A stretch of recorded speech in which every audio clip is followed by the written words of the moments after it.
The Idaho Falls Rotary Club is pleased to host this week's meeting. I'd like to thank IE Productions for producing this collaborative effort and to thank our partners in the Chamber of Commerce, the City Club, and the Idaho Falls Civitan Club for making these community online luncheons available. Rotary is a service organization providing meaningful action from a local and international level. The Idaho Falls Club is currently helping the Soup Kitchen with 90 to-go lunches a week. We continue to partner with the City of Idaho Falls in support of the Riverwalk and the New Heritage Park with our duck race, and internationally support the worldwide effort to end polio and to find a cure for the coronavirus. It's my pleasure today to introduce our moderator, Dana Briggs, the Economic Development Director for the City of Idaho Falls, who will be our moderator for today's session. Dana?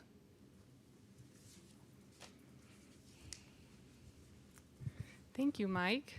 We are excited to be here today, and I'm excited to introduce our presenters, Mayor Rebecca Casper and Jerry Rackow, the Eastern Idaho Public Health Director. Jerry Rackow has been the Eastern Idaho Public Health Director for the last 7 years, before which she was the Deputy Director and PIO for 9 years. We're excited to have her join us today, as well as Mayor Casper, who for this audience likely needs no introduction. Mayor Casper has been working tirelessly for the businesses, employees, and residents of our community to answer questions related to what we are going through at this time. So we're going to move right into a question and answer portion for our program today, which we will adopt for the remainder of the time. We are answering questions today related specifically to the businesses, who at this time, of all the words to describe what we are living through, for businesses it has been uncertain. Uncertainty regarding employee health and safety, public information and how to post health plans, and operational operating into the future, uncertainty regarding all of that. So we, although we can't control what has happened for the pandemic, for our health and economy, we can provide a measure of confidence to the businesses of Bonneville County as we move forward during this time. So with Governor Little's order last week, guideline for the Rebound plan, that is guidelines for opening up Idaho, we have some questions that have come in to the City of Idaho Falls and to Eastern Idaho Public Health in particular, related to how businesses can move forward during this time. So Jerry, I'd like to start with you. I know you've answered this question several times, but tell us what Eastern Idaho Public Health's jurisdiction is and primary role during a pandemic situation. You bet, Dana. Eastern Idaho Public Health is an independent governmental agency. We serve 8 counties in eastern Idaho, from Bonneville on up to Fremont, over to Teton County, including Clark, Custer, and Lemhi County as well. Every day, public health is responsible for investigating diseases and trying to stop the spread of diseases. And that role has not changed during this pandemic. It's just been brought much more significantly to the limelight. Thank you. What are the current COVID-19 positive cases for our health district and for Bonneville County in particular? Well, for our health district, we have 55 cases, and that consists of 40 that are confirmed, which means they've had a laboratory test that has confirmed that they were infected with COVID-19. And then we have 15 probable cases. And those cases were associated with a close contact or a confirmed case. They were a close contact of a confirmed case and subsequently developed symptoms of COVID-19. However, they did not receive a laboratory confirmed test to confirm their positivity of the disease, but so they're considered probable. For Bonneville County specifically, I cannot answer that, quite honestly. I did not look at our website this morning, so all the numbers for all of our 8 counties are posted on our website. That's great. And those are updated every evening, is that correct? Yes, every evening by 5 o'clock we update the case count, as well as a spreadsheet that we've put that has more information about each case. What we were finding is people were curious if a case in a specific county had been released from our isolation, which means they're then again safe to go out into the community. And so to address some of those questions and concerns, we just started putting a spreadsheet that lists that information for every case that we're following. Thank you, Jerry. We'll stay with you for one more question, if you don't mind. Did Eastern Idaho Public Health have an opportunity to share your opinions and thoughts with the state as the Idaho Rebound Plan came to fruition? We did. Many people think that we at Public Health are part of the Department of Health and Welfare, and we are not. We work very good. We work very closely with the Department of Health and Welfare, and during this pandemic, we have been working very closely with the governor's office as well. Our local Board of Health, which is mainly commissioners from each of our counties, as well as a medical provider, have had conversations about the rollout of the response for COVID-19, and our board was supportive of reassuming the response efforts at a local level, knowing that sometimes a one-size-fits-all philosophy does not work. And for our health district specifically, we had some counties that did not have any cases of COVID-19. However, that was provided to the governor's office, and he did make the decision that he made to do a statewide response. And so at this point, we're trying to roll out that response. Thank you, Jerry. Mayor Casper, was there a way that the city of Idaho Falls or cities in general throughout the state of Idaho were also involved in coordinating with Governor Little on the reopen plan?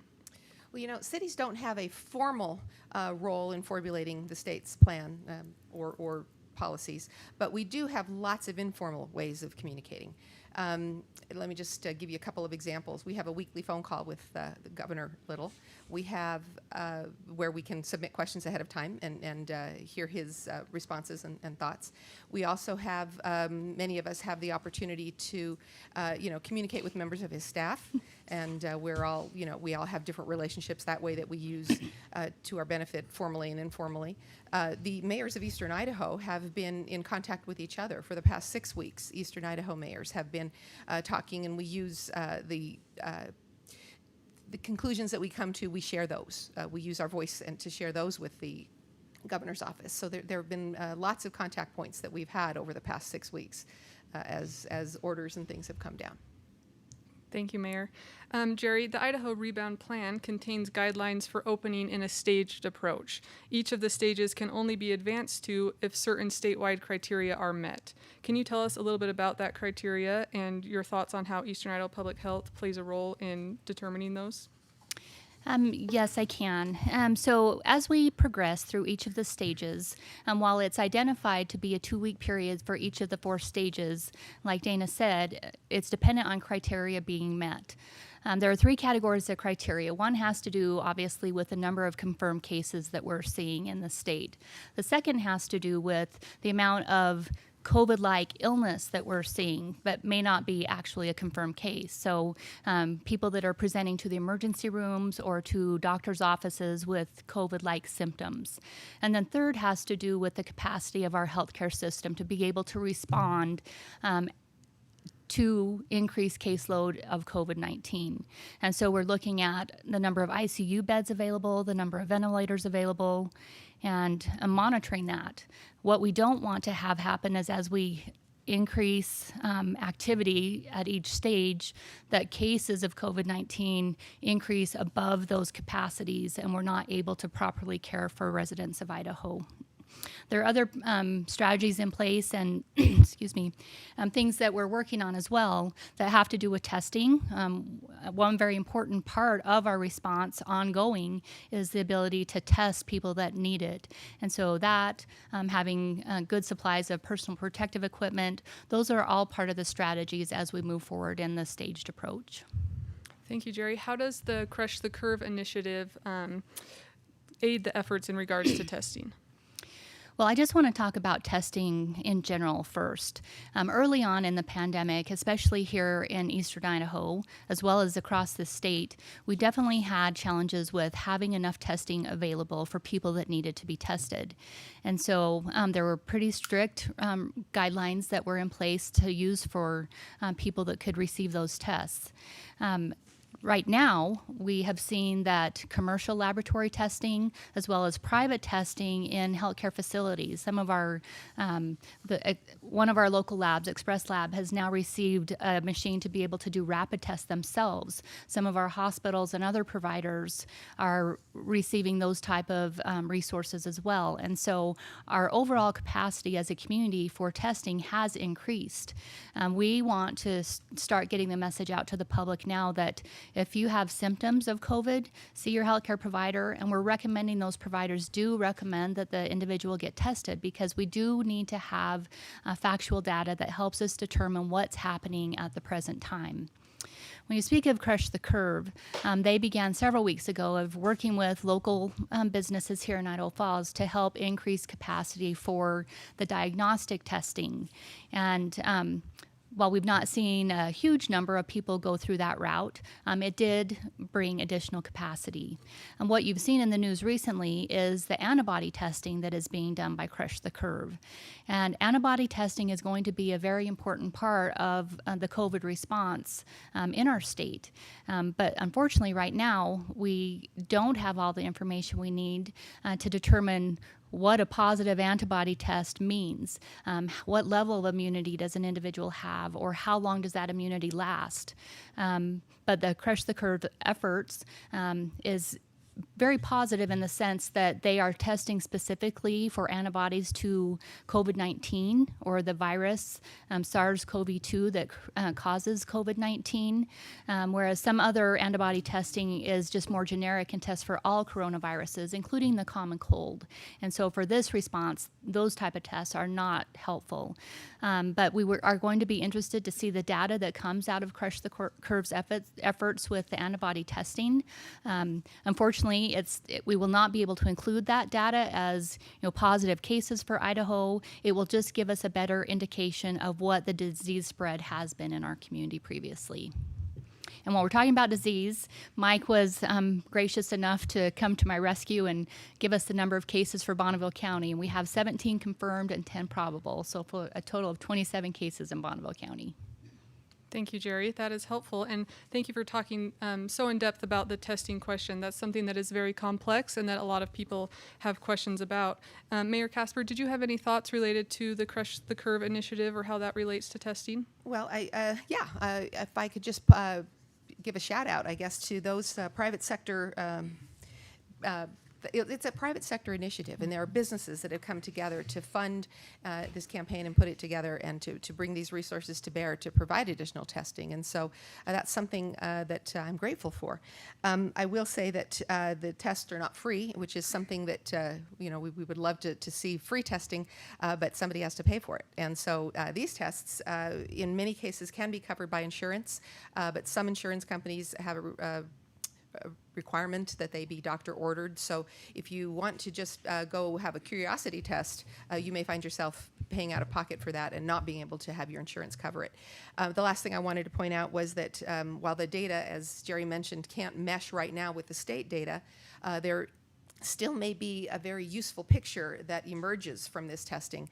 And right now, from a policy perspective, data that gives us a chance to track, data that gives us a chance to be able to paint a picture of where we are in our state will result in better policy. And so I'm hoping that as time goes by, the Crush the Curve efforts and data that emerges from those efforts will be able to be meshed with the state count. But in the meantime, there's a great value in collecting that data. So I'm grateful for that.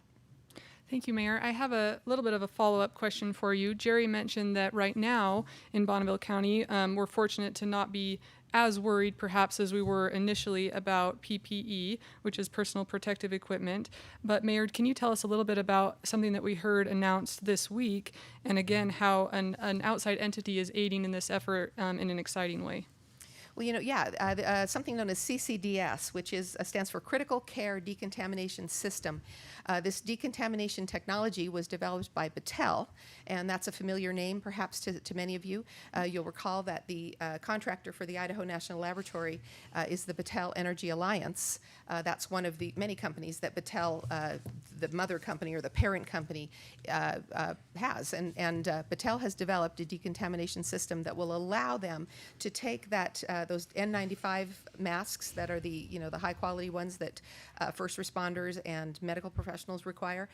It will allow those to be decontaminated in their facility, which their facility is mobile. They're actually bringing it to us, I believe, on a semi truck. It'll be parked in what some people call the old Fred Meyer parking lot. If you're really old, then you might call it the old Grand Central parking lot. But that parking lot behind the current Fred Meyer, I believe, is where that semi truck will be located, and they'll be able to decontaminate. I'm told, thousands of masks a day.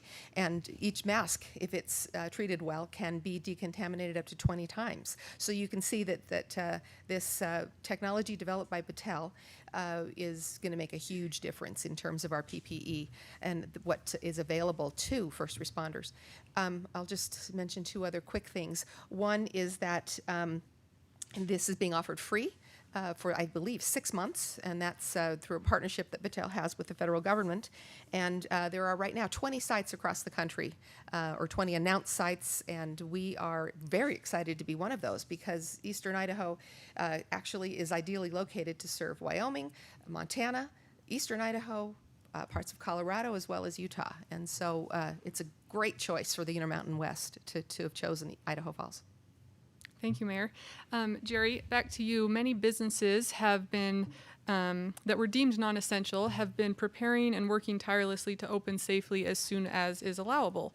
Are there industries that are required to submit those plans to Eastern Idaho Public Health before they can open? And if so, which industries are those? That's a good question, Dana. And when the governor first announced the guidelines for opening up Idaho, there was talk about all businesses preparing a plan to reopen that would allow them to do it safely and include, ways that they would create social distancing within their businesses, how they would give opportunities for extra hand washing or hand sanitizing, making sure that they have policies in place for sick employees, as well as signage for customers, that we don't want customers coming in our businesses if they're sick.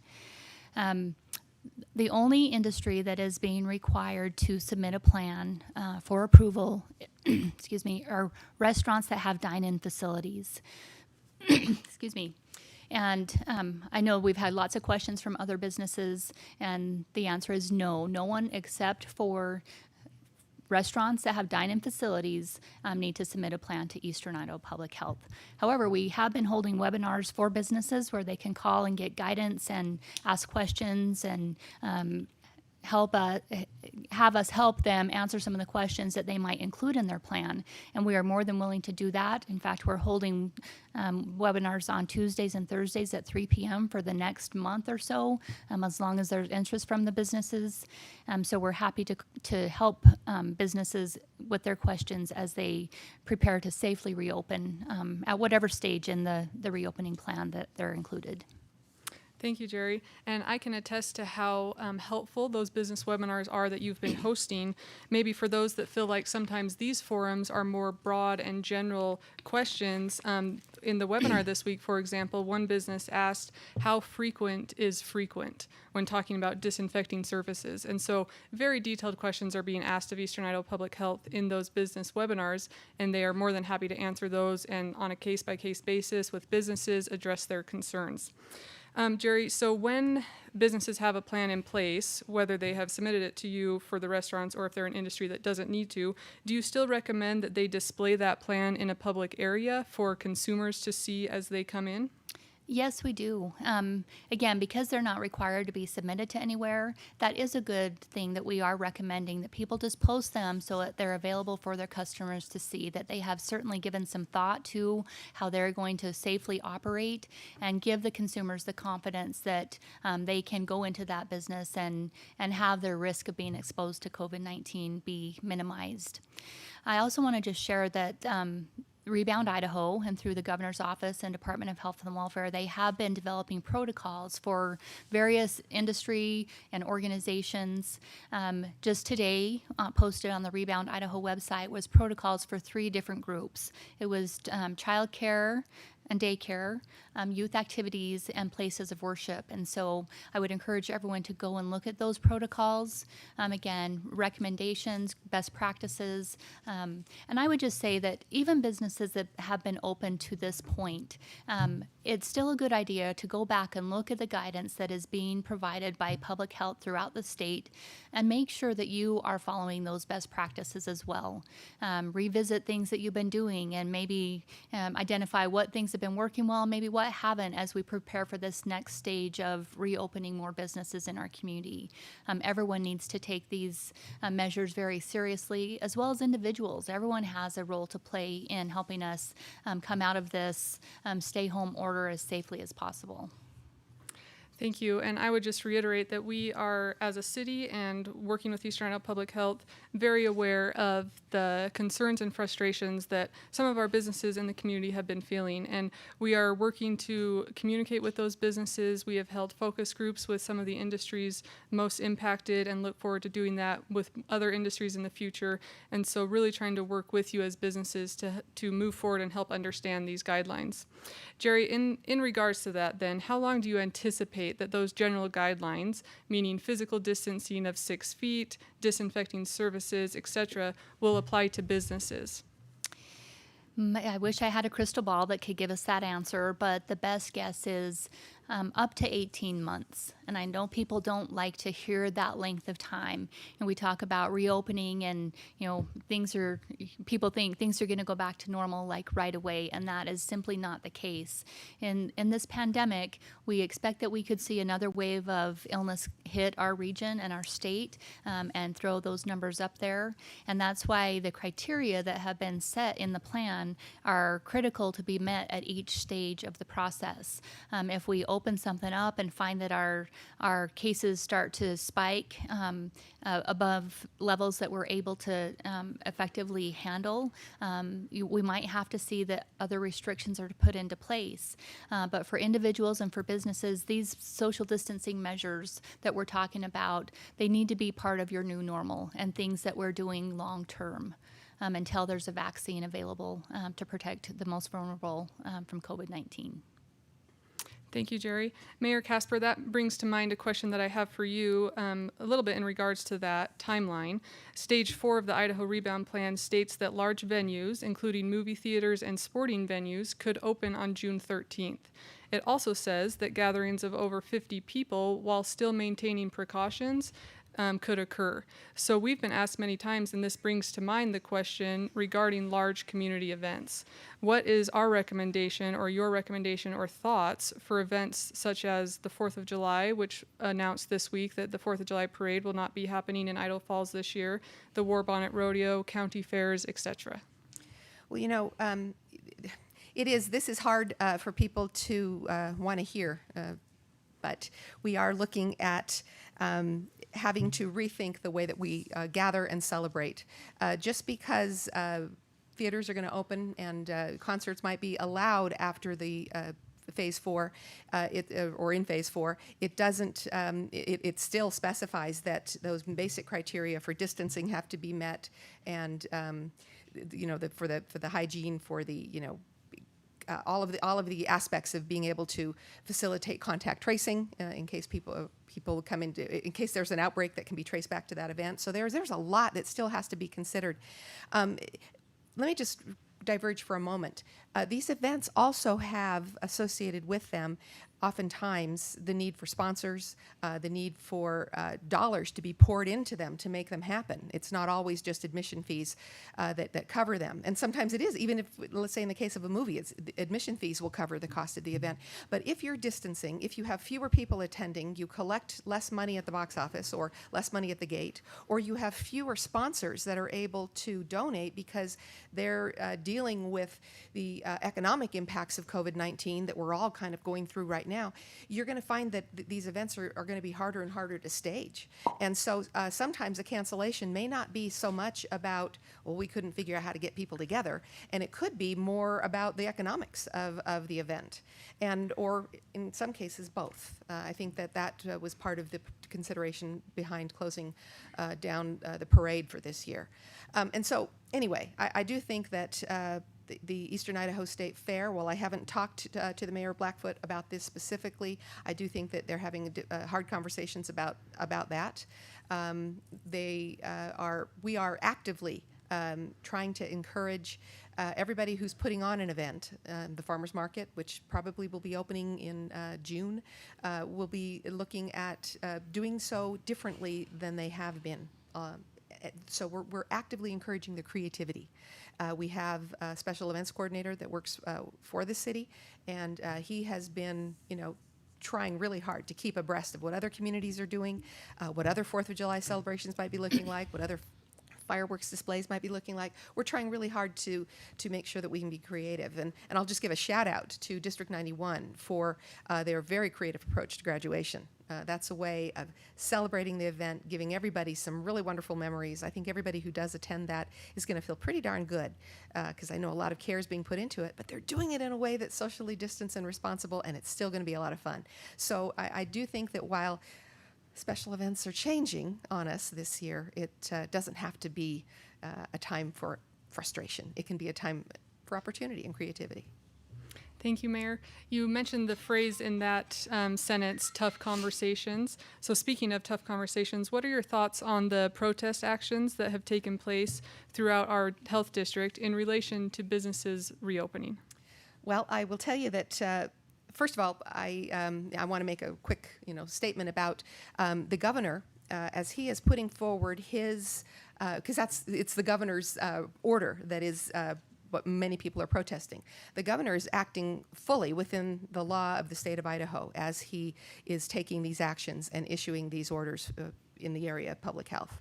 And that's statutory power that he has. Some people mistakenly believe that he's acting unconstitutionally, but those people are going off of an inaccurate interpretation of the Constitution. So the governor is acting in accordance with law, and he's fully within his rights to be issuing the orders that he's issuing. And because of that, that is the law of the land at this time, and I fully support law. I support the rule of law that's a foundational principle that it's even more foundational than constitutions, is that you agree to abide by the rule of law once you establish it. However, the American tradition, free speech, supports a strong protest gene. It's part of our DNA that we believe in being able to speak out. And there is a role for protest if you don't agree with the governor's order. Protest applies political pressure. Protest calls policymakers to, it calls their attention to something that may not be working well or may not be received well and may be misunderstood in the law. And so protest can be very valuable. However, protest that is misinformed while it might be loud, it doesn't tend to be very influential. It doesn't change, the rules. Protest that becomes violent or that becomes overly disobedient or kind of below the belt kind of protesting, that often is not received well either. And so if you truly want to change policy, you will use your voice, or protesters will use their voice to do things that are constructive, that help to provide alternatives, that help to, operate within the rules.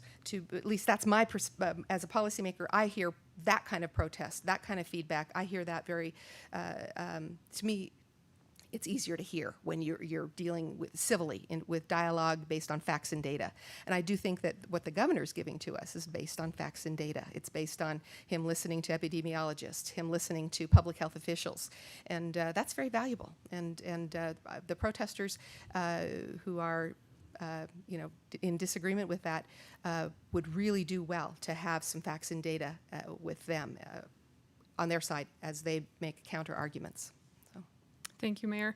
Along those same lines a little bit, it has brought some confusion at times, I've noticed, to have elected officials have differing opinions and sending mixed messages on support for the statewide efforts. So how do you think that that will affect our community's ability to recover and rebound?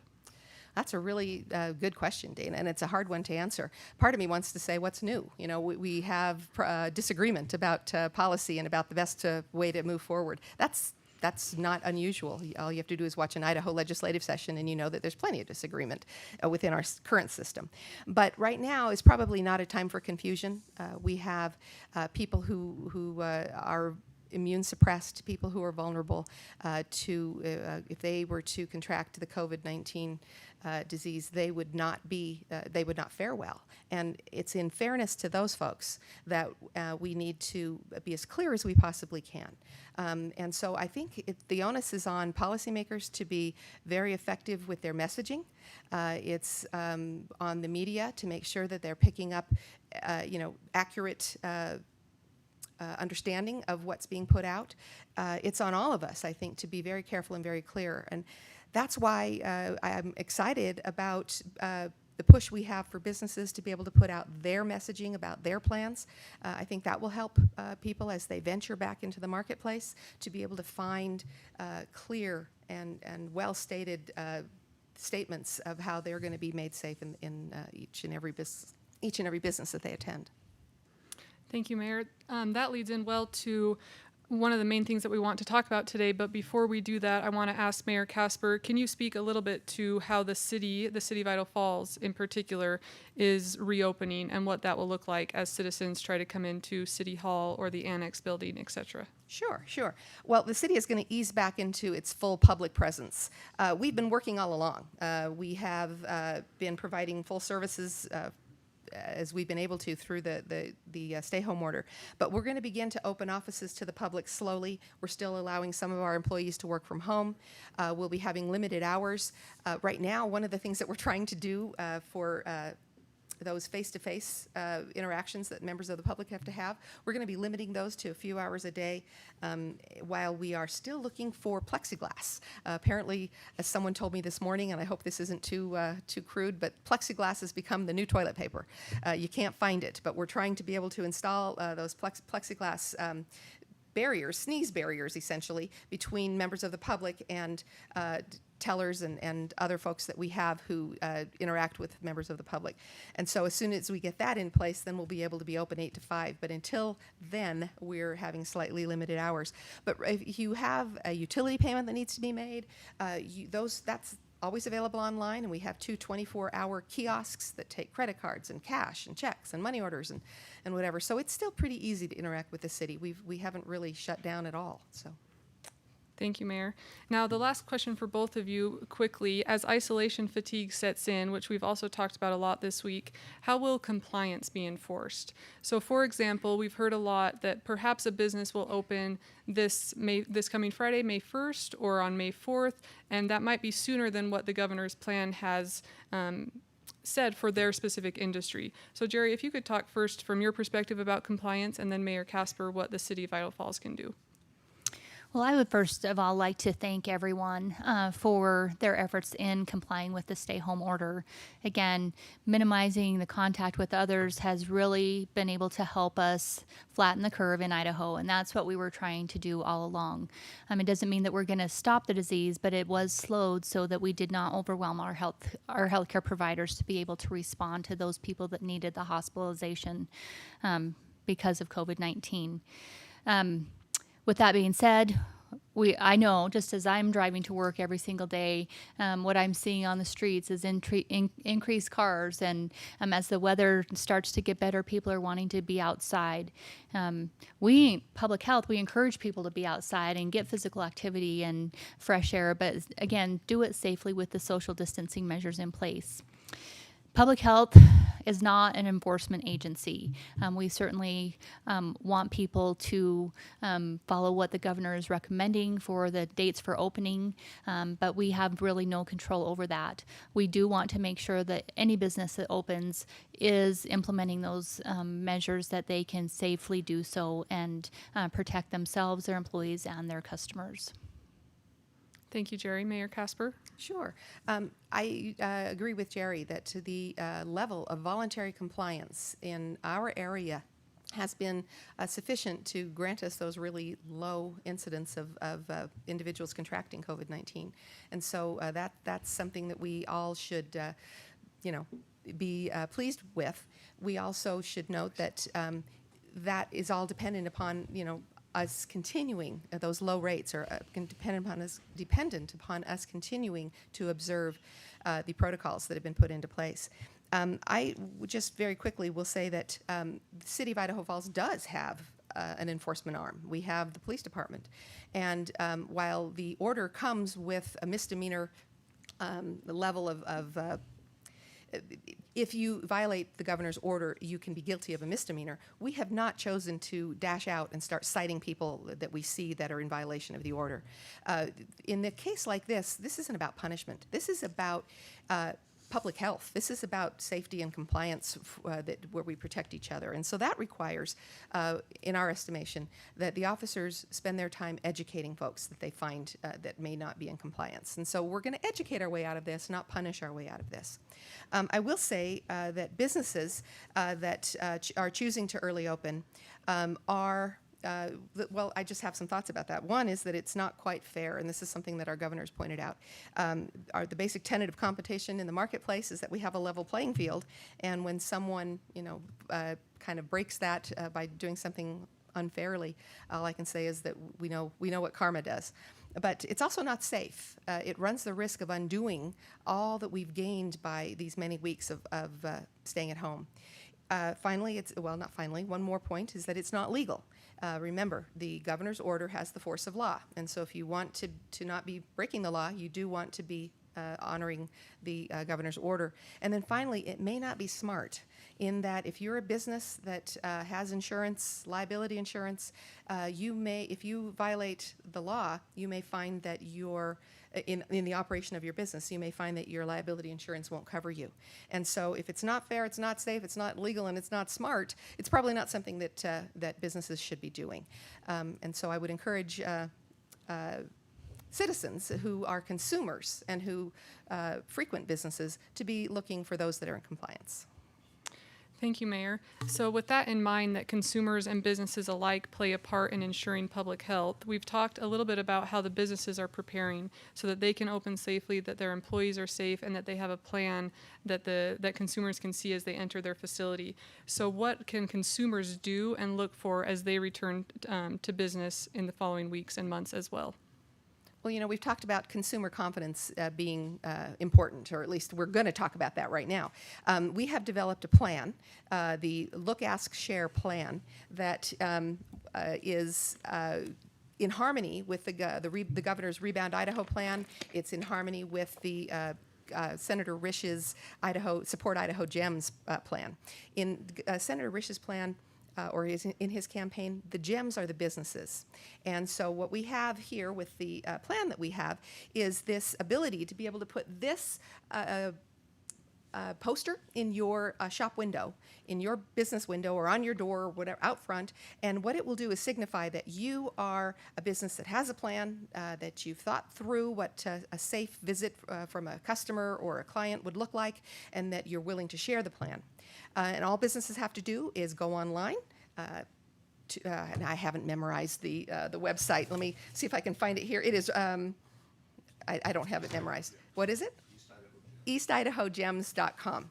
And if you visit the website, you'll be able to submit your plan and sign up. And once you do that and you commit to abiding by the whole campaign, then you will be able to download this, put it in your window, and it will communicate to everybody. And what we're hoping that customers will do is be able to see this and say, okay, this is a safe business. This is one that cares about me. They might go in and they might say to the owner, I'd like to see your plan. They'd be able to read it and review it and know for themselves. And finally, the share, so the look for the sign, look for the symbol, the ask to see the plan if you want, and then share. If you have a good experience, we want you to go online and share your good experience about this business with everybody on social media that you care about, that that you've had a good experience, that there are responsible businesses out there. And so the Look, Ask, Share plan is something we're excited, and we'll be talking a little bit more about that today. And that website should be fully available and ready for businesses to visit and download by tomorrow. Thank you, Mayor. As the Mayor mentioned, this campaign will be rolled out in a press conference immediately following our lunch program today. And we encourage you that as you see these campaign materials being dispersed and distributed, that you please participate with us in this important effort.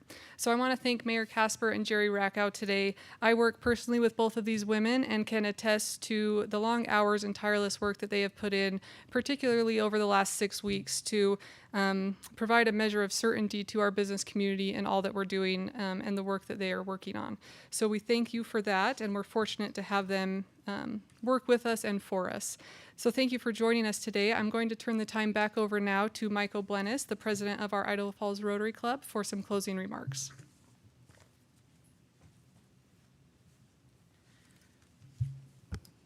Thank you, Dana, for moderating today. It's a really great and informative program. I'd like to end today with a quote and a thought. The quote is from John D. Rockefeller, who succinctly said, "Every right implies a responsibility. Every opportunity an obligation. Every possession a duty." As our community reopens, let us balance our rights with our responsibilities we have for each other. Be well and be kind to each other as we move forward. Thank you for tuning in today, and that adjourns our meeting.